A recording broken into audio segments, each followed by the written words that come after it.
Boa noite a todos e a todas. É uma alegria estarmos aqui nessa noite para a gente comentar um pouquinho a respeito do nosso amado Evangelho. Se Jesus, de certo modo, apresentou-nos o roteiro de trabalho que é a vida, de tal maneira também nos alertou que nem sempre estaríamos nas melhores condições para o serviço no bem. Eu estou com uma pequena tosse que me acompanha já vai fazer mais de 2 semanas, e ela resolveu ser minha companheira. Não perguntou se eu gostaria de dividir os meus dias, horas e minutos com ela, mas ela tem se feito comigo.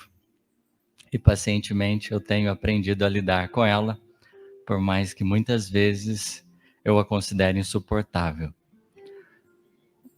É um jeito bonitinho de dizer que estou recuperando. O nosso tema hoje é expiação. E de certa forma, existem alguns cuidados que a gente sempre precisa ter, ainda mais para tratar a respeito desse tema. Não apenas raciocinar, mas sentir. Se a gente lida com a expiação apenas como quem raciocina, a gente pode talvez se equivocar. A justiça divina não é apenas lógica, mas ela é também inteligente. E talvez essa seja uma das maiores expressões de lições que a gente precise resgatar, a inteligência no pensar das leis divinas. Porque aonde, no dizer de Meimei, o mundo não construiu estradas, Deus tem caminhos. Há sempre rotas muito mais altas do que aquelas que poderíamos imaginar. E para que a justiça se cumpra, Deus tem efetivamente trajetórias maravilhosas a fim de que os nossos corações encontrem em cada experiência da vida o suporte inigualável para seguirmos a nossa trajetória. Considerando isso, gostaríamos de iniciar recordando uma das experiências a mim mais significativas do Evangelho. Já que nós estamos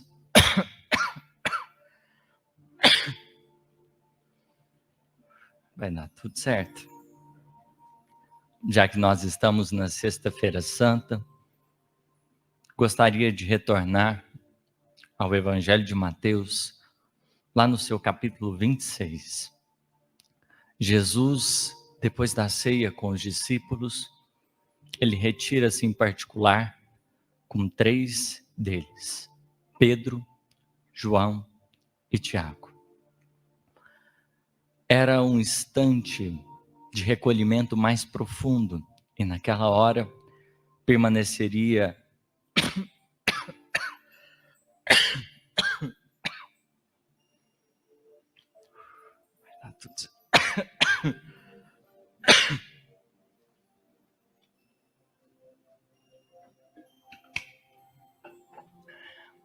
Se vocês puderem, exercitem o perdão e a paciência comigo. Mas Jesus reunira-se prontamente com esses 3 corações, rumo ao Getsemane, à espera talvez do desfecho que todos nós assim já o conhecemos. Ele se dispõe a fazer algumas orações particulares, mas os discípulos dormem. Nenhum deles consegue ficar aceso, acordado, fazendo companhia ao Cristo. E eis que uma comitiva chefiada por Judas chega e começa a aproximar-se. O Cristo já havia premeditado cada coisa que estaria por vir. Pois bem, os discípulos assustam-se e, sem entender o que fazer naquelas circunstâncias, mantêm-se estáticos. Judas havia combinado com os guardas que aquele que ele beijasse seria o Cristo. Jesus era tão simples que não tinha nada exteriormente que o fazia distinguir dos demais.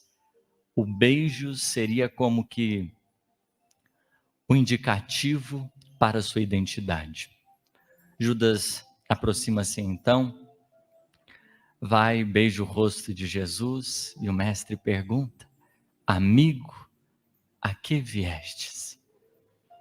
Uma pergunta muito expressiva, que talvez ecoou durante muito tempo naquele coraçãozinho de Judas. Mas o fato é que os soldados, logo em seguida, marcharam ao encontro do Cristo. E Simão Pedro, talvez tomado por uma certa precipitação, lança de uma espada e corta a orelha do soldado.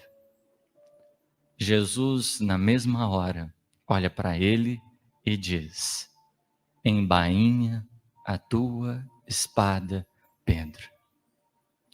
Embainha a tua espada, Pedro. Aqueles que fazem perecer pela espada perecem. Nós poderíamos traduzir, de acordo com o nosso tema de hoje, essa fala: Simão Pedro, cuidado com a expiação. Cuidado com as tuas escolhas. Cuidado com os rumos que, de algum modo, você tem decidido para você mesmo. Aquele que pela espada faz perecer, pela espada perecerá. A lição não só a Simão Pedro, mas a todos nós, talvez, ficaria marcada. Porque ainda hoje somos chamados a refletir nesta mesma lição. Quem vem nos apontar isso é o Espírito Verdade. No Evangelho segundo o Espiritismo, no capítulo 6, o Espírito Verdade vem conversar um pouquinho com a gente que aceitou os trabalhos das lides espíritas. E ele vai reforçar uma coisa para nós bastante importante. Ele vai dizer assim: ingratos, os homens afastaram-se do caminho reto e largo que conduz ao reino de meu Pai, e enveredaram pelas ásperas sendas da impiedade. O que o Espírito Verdade está dizendo aqui? Por causa, talvez, dos nossos equívocos e imprudências, a gente tomou caminhos expiatórios. Assumimos rotas e rumos expiatórios. E tudo motivado por um sentimento: impiedade. O que motivara Simão Pedro naquelas circunstâncias? Senão, talvez, um pouco de impiedade. E é aquilo que muitas vezes os espíritos ainda hoje têm nos chamado a atenção. Cuidado com a impiedade. Imagina, diante dessa obra monumental, o Evangelho segundo o Espiritismo, o Espírito Verdade acende uma chama luminosa para nós, como a nos dizer do momento decisivo: já nos transviamos muito, já fizemos tantas vezes pela espada perecer, eis que nos surge agora a oportunidade de fazer diferente. Espada essa que não podemos apenas denominá-la como sendo o objeto material, mas o próprio Tiago vai dizer que, por exemplo, a língua é um mal inquieto. A nossa linguinha muitas vezes parece uma espada, e não raro surgem os espíritos protetores falando: guarda ela, deixa ela quietinha, faz isso não. Porque sem a gente perceber, tem algumas palavras nossas que criam situações tão embaraçosas, principalmente quando nós prontificamos a atacar os nossos companheiros de tarefa, os nossos companheiros e companheiras dentro de casa. Às vezes, esse pequeno órgão do nosso corpo, ele representa o ponto de queda que sem perceber a gente tomba. Porque uma palavrinha, uma fala mal traduzida na sua expressão pode gerar efeitos às vezes catastróficos. E a lição do mestre ainda reverbera. Embainha a tua espada. Quando nós visitamos a codificação, a primeira vez que o conceito de expiação vai aparecer é na questão 132 do Livro dos Espíritos. E o conceito dela ali existente é um tanto que amplo e a gente precisa analisar ele. Qual o objetivo da encarnação? Questiona Kardec. E os Espíritos vai dizer: Deus lhes impõe a encarnação com o fim de fazê-los chegar à perfeição. Para uns é missão, para outros é expiação. A expiação, vai explicar os Espíritos, consiste em sofrer todas as vicissitudes da vida corpórea. O primeiro conceito de expiação para os Espíritos é esse. É o conceito de sofrer todas as provas, as vicissitudes que a existência material poderia nos trazer. Naturalmente,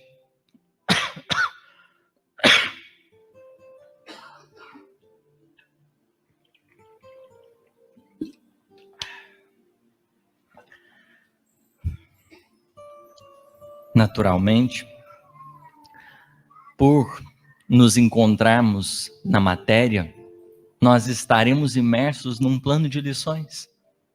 Algumas dores nos serão inevitáveis. Não importa quem você seja, não importa a condição social que você pertença, tem algumas dores que são inevitáveis. Quais dores, por exemplo? A dor de nascer é algo inevitável. Você está, em primeiro momento, no hotel 5 estrelas. Tem iFood, tem Uber, serviço de quarto. Você não preocupa com nada. Você, no útero, fica de boa. Netflix o dia inteirinho, tranquilo.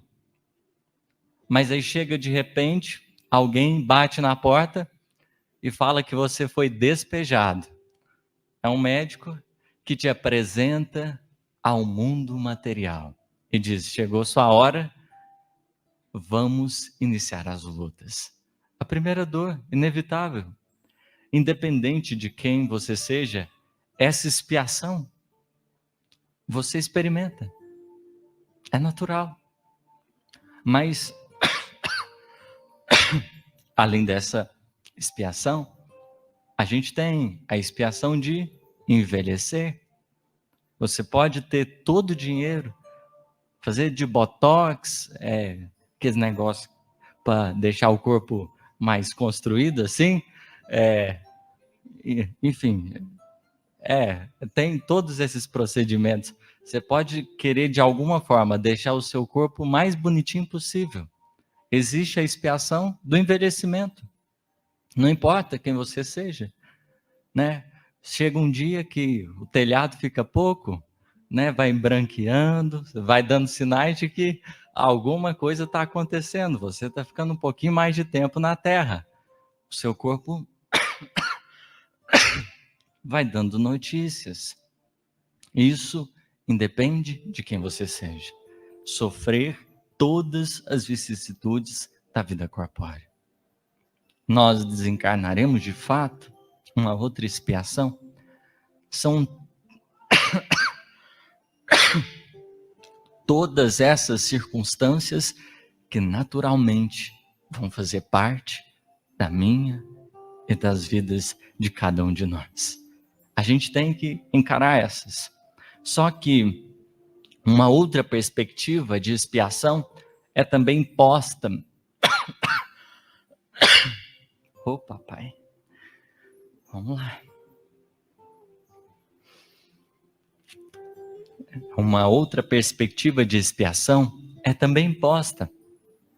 E essa perspectiva, de algum modo, tem a ver com algo que, por exemplo, as tradições judaicas já faziam referência no templo, mais especificadamente no átrio dos gentios, que era a parte mais externa do templo, existia o sacrifício, existia a expiação. As criaturas, querendo se reconciliar com Deus, elas levavam animaizinhos para o sacrifício. Então, sacrificava, queimava, e aquilo ali era oferecido como uma oferta de reconciliação. Você fez alguma coisa que não deveria, e você colocava alguma coisa no seu lugar, no caso um animalzinho, para, de alguma maneira, compensar o seu equívoco. Nós temos nessas circunstâncias os animaizinhos que vão passar por esse processo. Pois bem, essa ideia de expiação que a cultura judaica já tinha no seu inconsciente e também manifestada nos seus costumes, ela dava dimensão de alguma coisa maior e mais expressiva, porque expiação é você colocar alguma coisa no lugar a fim de reaver uma falta. Pelas luzes da doutrina espírita, e se formos visitar o céu e o inferno, por exemplo, nós veremos Allan Kardec nos ajudando a compreender mais detidamente essa significação de expiação que é ali trabalhada pelos judeus. Ele vai falar que em uma nova existência, um espírito pode assumir compromissos que dizem respeito a uma existência anterior. Então você se equivocou em um momento e você assume um compromisso, de certo modo, em uma nova existência, de reaver aquilo que você não conseguiu. É o que Emmanuel, por exemplo, vai dizer no livro Justiça Divina, capítulo 42, Desligamento do Mal. Ele começa assim: antes da reencarnação, no balanço das responsabilidades que lhe competem à mente, acordada perante a lei, não se vê apenas defrontadas pelos resultados das próprias culpas.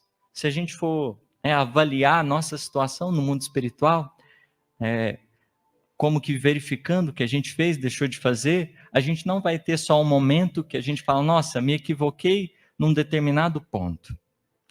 Reconhece também, diz Emmanuel, essa criatura o impositivo de libertar-se dos compromissos assumidos com os sindicatos das trevas. Então, naturalmente, os nossos equívocos de um momento gerarão projetos de reajuste. Reajustes esses que vão estar de acordo com aquilo que a gente fez anteriormente. Então, imagina, novamente a imagem dos judeus. Eu levo no templo um animalzinho para se sacrificar por uma coisa que eu fiz, como um desejo de reconciliar. Pois bem, imaginemos nós, quando assumimos uma nova existência, a gente volta, olha para trás, entende as nossas faltas e a gente se oferece em sacrifício em favor daquilo que a gente fez até então. É a partir daqui que a gente pode visitar o céu e o inferno e verificar com maior profundidade o que representa essa expiação. É você, em uma nova existência, em uma nova oportunidade, de algum modo você se dispor a reaver compromissos equívocos de até então. A lei, no seu cunho pedagógico, não tem como objetivo punição, mas educação das nossas almas. E, por sinal, existirá o princípio da responsabilidade.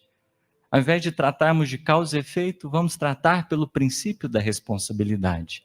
Esses três fatores: arrependimento, expiação e reparação.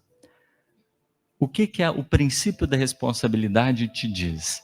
tudo que você desorganiza, você tem que reorganizar. Essa é a premissa de Deus com você.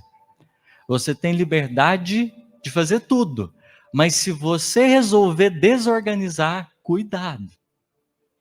Você vai ser convidado a reorganizar.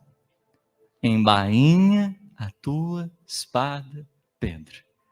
Aquele que faz perecer pela espada perecerá. O que é a expiação? Imagina você dentro do seu quarto, principalmente se você é jovem. Seu quarto muitas vezes vai ser o modelo de organização perfeita, né? Cada coisa tem o seu lugar, toalhas, coisas em cima da cama, assim, né?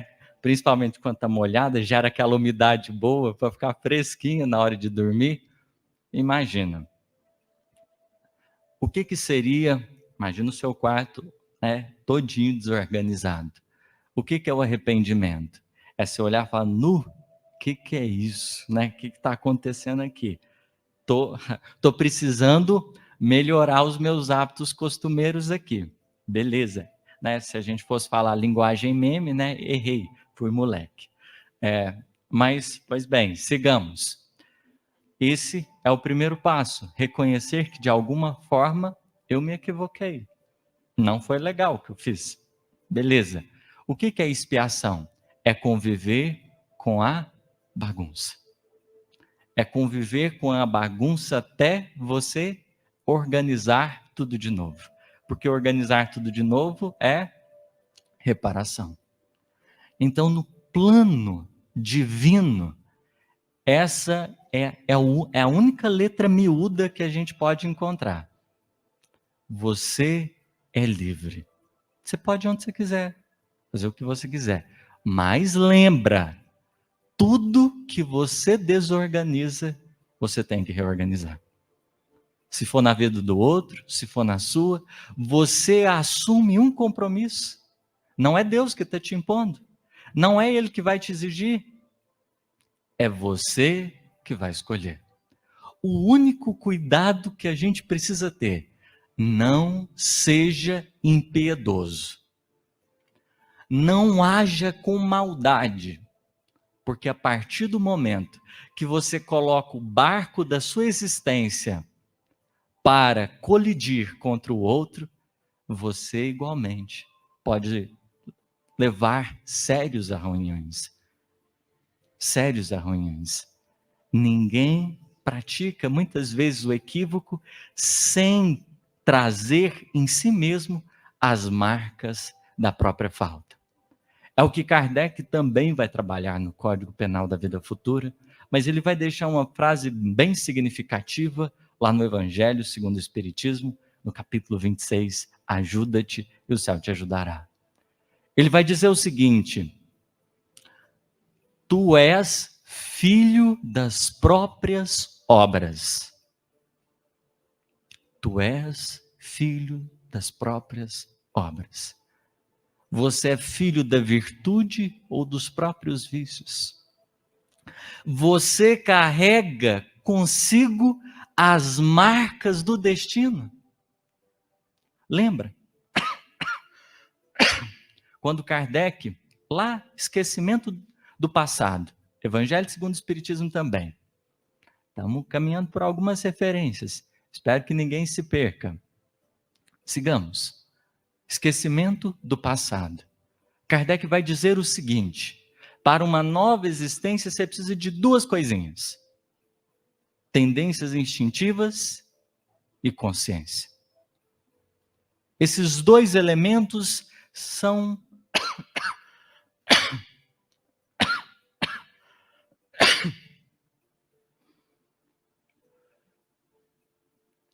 fundamentais para embarcarmos numa nova existência, mergulharmos no corpo físico. Esses dois. E por quê? Apenas esses dois são os elementos fundamentais. Porque de maneira direta, eles são um resumo prático de toda a sua história espiritual. Sua consciência e suas tendências instintivas. Como assim? A consciência é a sua maneira de enxergar a vida. Aconteça o que acontecer, encarnando, desencarnando, você não perde a sua forma de enxergar a vida. A sua consciência permanece a mesma. A mesma. A sua forma de pensar, ela permanece. A forma de analisar as circunstâncias permanece. Por isso que a gente olha para as crianças e vê características muitas vezes tão diferentes. Porque apesar de estar num reset, né, da encarnação, elas não partem do zero. Tem criança que você olha e fala assim, isso aqui é um anjo que está encarnando, e outra você olha assim, meu Deus, né? Um capetinha. Que é? De onde que veio essa remessa aqui, né? Mas é importante, porque mesmo criança, o espírito deixa marcas da sua lucidez ou do quão inconsciente é. A sua forma de ver. Mas além da consciência, tem o quê? As tendências instintivas. O que é tendências instintivas? A forma que você sente. A maneira que você sente permanece. Aquilo que você conquistou ou não conquistou, permanece com você. No dizer de Kardec, tu és filho das próprias obras. Nós, atualmente, somos o resultante de toda uma construção. Não dá para culpar os pais e falar, mas pelo amor de Deus, a família que eu tive, olha a pessoa que eu me tornei. Não. O lar pode ser um instrumento essencial de influências, mas ninguém te dá uma característica que não é sua. O que é seu permanece a longo prazo. É o compromisso de Deus com você. Você vai tomar quantos corpos forem precisos, mas a lei é justa. Tudo que você adquiriu ao longo do tempo permanece com você. O que em uma existência você trabalhou com tanto afinco, permanece ao seu lado, em você. Você desfruta de tudo que você fez ou deixou de fazer. Na expressão poética, você conhece a alegria ou a dor de quem você é. Nós vamos conhecendo esses sabores daquilo que a gente deu conta e também daquilo que a gente não deu conta. Então, numa perspectiva mais ampla, poderíamos dizer que se existe uma expiação que todos nós vivemos é de lidar com a própria bagunça que a gente deixa dentro, que a gente causa dentro. E perceba, são as minhas escolhas que me levam, muitas vezes, a sentir determinadas coisas. Porque Kardec também vai dizer, o espírito experimenta a soma das alegrias conforme as perfeições que tenha desenvolvido, como também experimenta os sofrimentos conforme as imperfeições que ainda possua. A lei é justa. Você pode estar num mundo que está cheio de injustiça, mas a sua situação íntima, a sua realidade interior, não é culpa dos outros. Aquilo que você vive na sua casa mental é uma responsabilidade sua. De fora você influencia, de dentro você edifica. Ao mundo você propõe caminhos e rotas, mas dentro você constrói. E essa realidade interna é de nossa responsabilidade. Às vezes, a gente, pela rotina que a gente tem, a gente culpa, né, o exterior por causa do estresse que a gente está. E fala, nossa, mas no mundo desse não tem como a gente não ficar assim. Mas espera. E a sua realidade interior?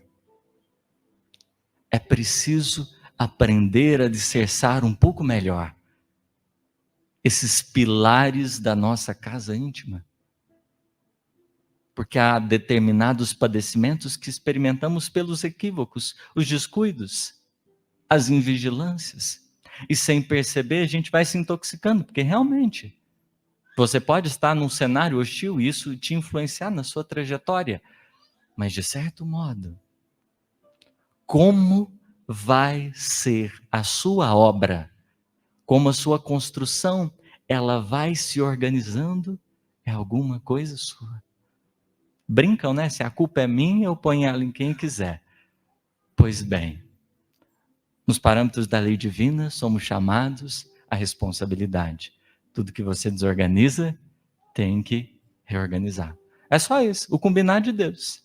No bem você tem liberdade ilimitada, desde que você não pegue a sua espada das suas decisões e vá contra o outro, você tem uma liberdade infinita. Você pode se dedicar ao campo de trabalho que você quiser, escolher o gênero de provas com a maior tranquilidade. Mas a partir do momento que você escolhe prejudicar um coração, a vida restringe o livre-arbítrio. E a gente se vê preso ao princípio da circularidade. Eu estive de um lado e muitas vezes eu vou experimentar o outro. É uma coisa meio difícil. Eu vivi uma experiência para exemplificar, né, esse princípio da circularidade. Imagina a roda da vida. Você vai, mas volta. Você está de um lado, a vida te faz rodar. E você vai experimentar o outro lugar. O outro lado da moeda. É um percurso educativo, porque às vezes a gente não se dá conta do que você está provocando o outro, até você, muitas vezes, estar na posição dele.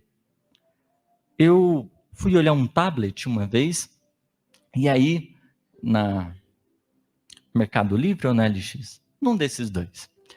E aí eu achei uma pessoa de uma outra cidade para eu comprar o tablet. Tablet da Samsung, bom até, igual da Samantha.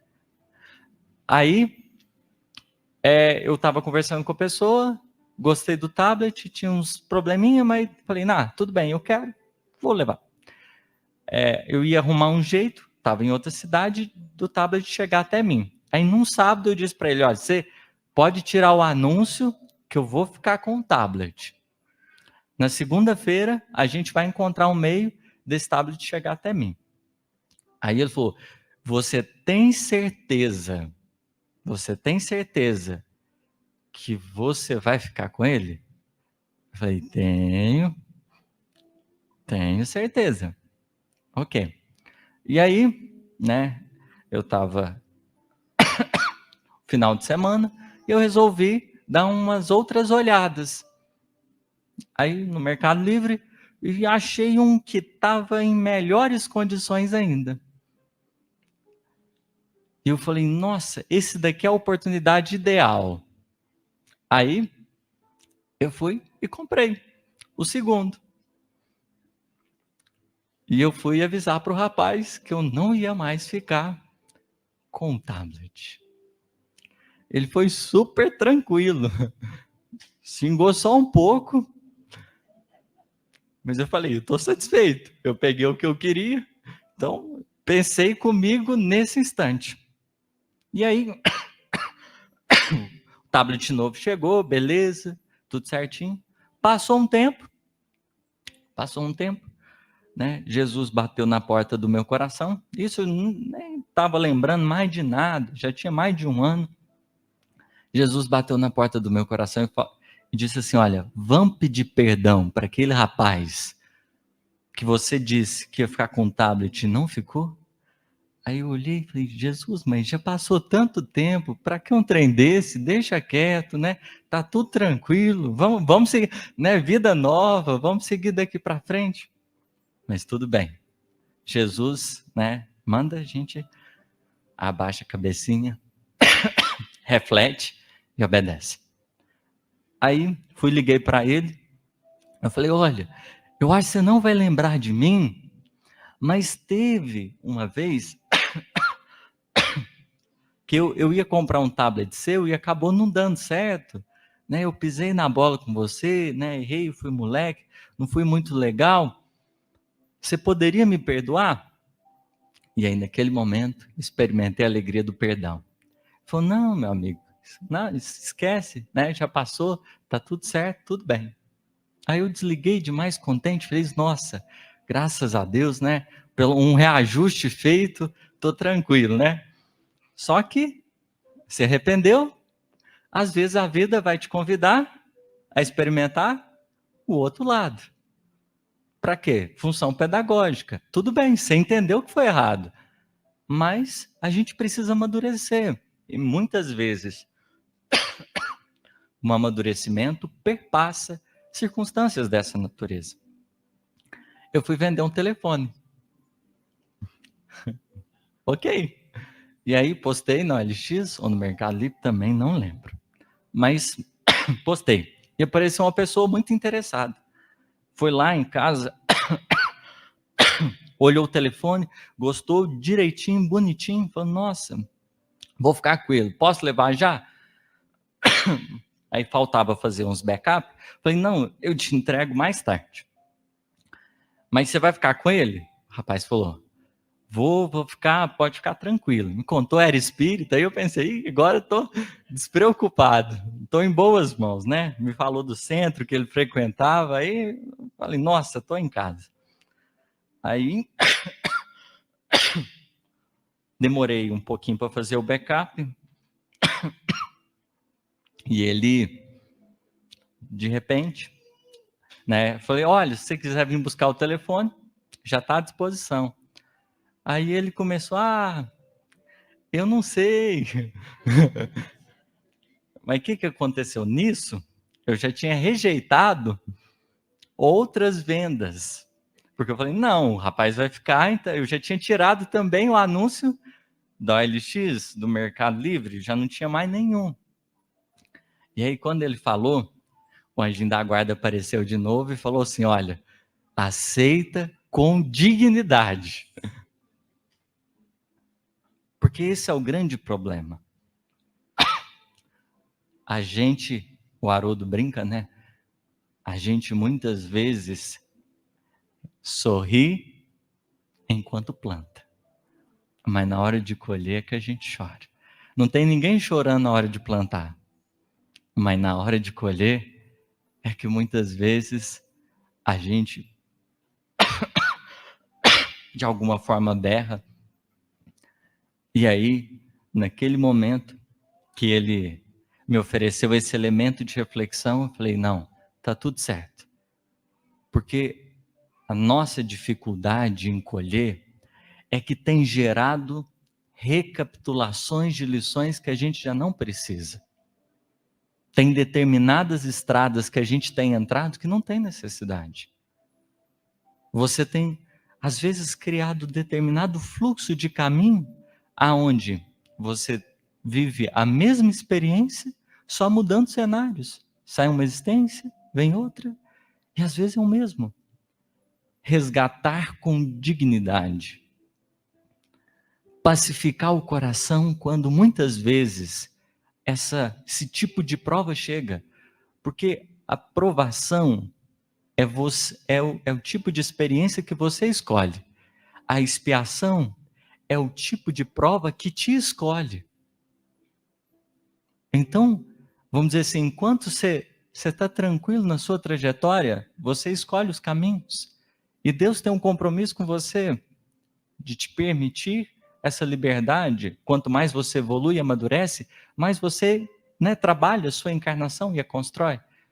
Mas a partir do momento que você vai se equivocando, tem provas que te escolhem. Gênero de lições que começam a fazer parte do teu destino. E às vezes tem horas que a gente já não precisa mais recapitular determinadas coisas. A gente já pode seguir o curso da libertação pessoal. A gente já pode almejar rumos novos. E é justamente o momento que a prova nos escolhe, porque não foi eu que escolhi. O momento que aconteceu, o jeito que acontecer, Eu estava como que, naquele instante, sob o olhar divino. Mas, naquele instante, era justo sustentar a dignidade do testemunho. Se o outro se complicou, não existe necessidade de você se complicar com ele. Por que que o Espírito Verdade nos alerta para a impiedade? Porque em face da nossa trajetória evolutiva, muitas vezes quando alguém nos fere, se a gente sustentar o mesmo padrão, se a gente for também impiedoso, é que a gente se complica. E como o objetivo dele nessa mensagem é trazer todos nós para uma consciência de regeneração, o objetivo dele é: olha, seja agora o terminal do mal, que vem até você, mas que você não dê continuidade. E o promotor do bem, porque se a dificuldade chegou até a sua porta, se a injustiça bateu na sua trajetória, veio parar no seu destino, tenha dignidade. Não se complica. Porque é a partir da decisão que a gente toma, que a gente escolhe, se eu vou ficar prisioneiro de um contexto, ou se de alguma forma eu vou caminhar livre. Se o amigo segundo, né, o que não comprou o telefone de mim, se ele vai passar por essa experiência, já não me cabe. Não sou eu o gerente divino da vida, mas me cabe a mim viver o meu processo. Eu, graças a Deus, de coração em paz, eu não nutri nenhuma animosidade para com ele. Então ele seguiu o destino dele. E eu tive a oportunidade de seguir o meu.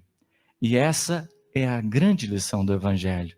Jesus tira algumas falas especialmente para nos orientar com respeito a como lidar com o mal.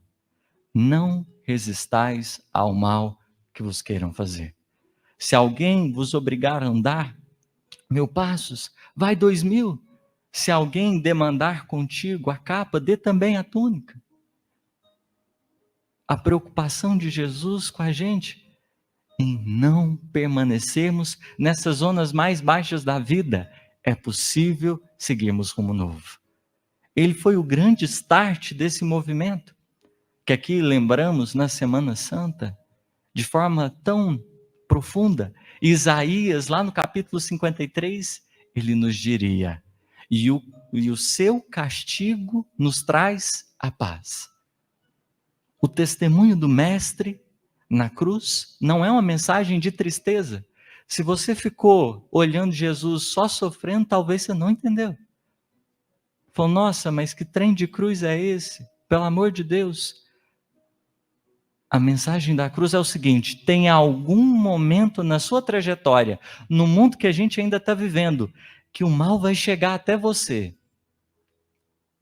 Mas a mensagem da cruz é: viva com dignidade a experiência difícil.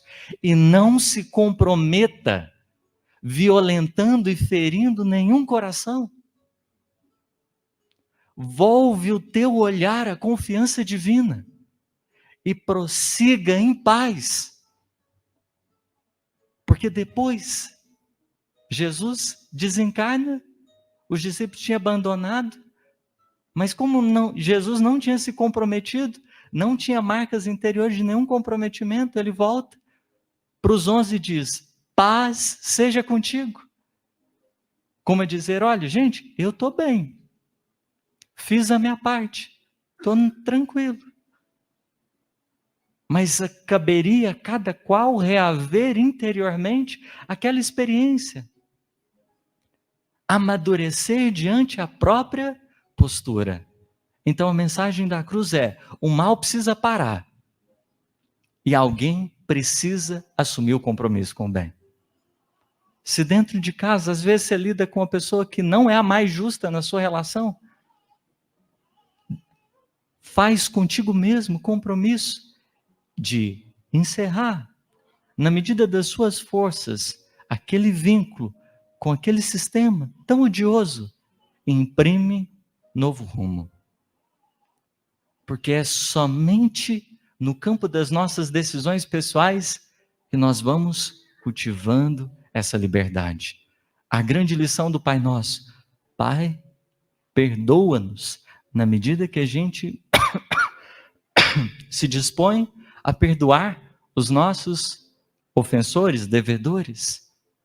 Observemos o quão significativo é esse instante da prece. No fundo, é a gente pedindo o quê? Pai, me permita experimentar a liberdade na medida que eu liberto os meus companheiros dos vínculos menos dignos. Me permita sentir a expressão da vida à medida que eu deixo cada um conforme as suas obras. Que eu permita ao outro a liberdade da sua construção, mas que eu construa a minha trajetória no curso da autolibertação. Esse desafio da prece que está marcado ali como uma memória necessária à nossa vida, porque a gente pode construir caminhos de paz. A gente pode seguir por roteiros mais abençoados. A grande questão é: embainha a tua espada. A gente experimenta do próprio veneno. A violência que a gente destila deixa rastros em nós. A intolerância que a gente cultiva deixa rastros em nós. E a pior coisa é você experimentar a própria obra e não ter condições de suportar a própria presença. É o maior desafio. Não conseguir estar na própria presença, porque de algum modo a gente foi construindo um modo de operar na vida que machucou-nos profundamente. O amar ao outro implica um cuidado consigo mesmo, porque tudo que a gente faz para fora ecoa para dentro. Tudo que eu digo para o outro, eu também digo a mim mesmo. Aquilo que eu entrego ao outro, eu também me presenteio. Porque na expressão paulina, o trabalhador que trabalha é o primeiro a gozar do fruto. Você experimenta a obra que se materializa no mundo a partir dos escaninhos do próprio coração. Por isso, nessa noite, diante do tema expiação, nosso objetivo não foi, de certo modo, frisar a questão dos reajustes, mas nos lembrar da responsabilidade que, de algum modo, a vida nos chama. Talvez hoje seja o momento de firmar conosco mesmo. Tá, até então foi desse jeito, mas nesse instante é possível começarmos a construir um novo padrão. Se não de fora, sobretudo de dentro. Embainha a tua espada. Muito obrigado pela paciência e pela misericórdia de vocês. Deus lhes pague.